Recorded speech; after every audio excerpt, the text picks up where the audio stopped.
And now we go back to that our major part, we call the long-glass fiber processing and approaches. I think to simulate the long-glass fiber, this is not really a simple thing.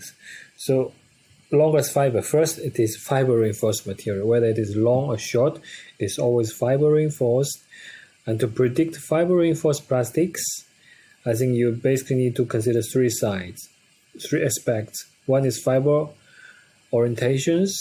So I think that you need to have the right fiber orientation vectors and one end of fillings.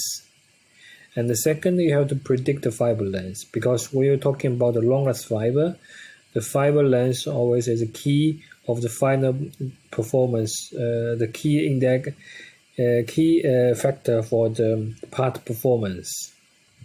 If you break the long-glass fiber into very small lengths, small fibers, then you don't have the advantage of long-glass fibers. The last one, the fiber concentration. Okay, this is even more complex. I think for fiber concentration, you also need to know that they can also affect the part performance quite a lot, and this is influenced by shear rate and viscosity. So basically, you have to predict these three things correct. I think today our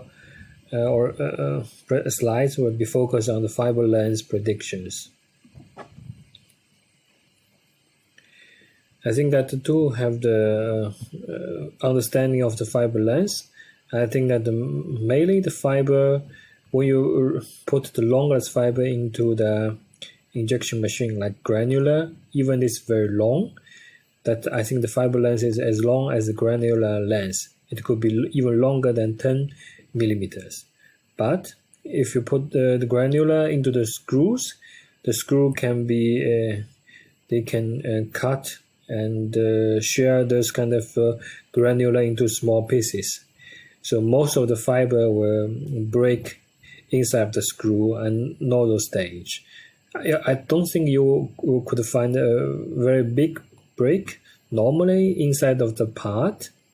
So if you not, when you do the simulation of the long-glass fiber, when you do not consider about the screw and nozzles, then I don't think you will get the right solution, right answer about the final fiber length. So this is the key part we have to consider about in our simulations. So, and also the fiber breakage is a function of process parameters of screw back pressures, injection speed, gate size, and nozzle designs. So this is the things we have to consider about later.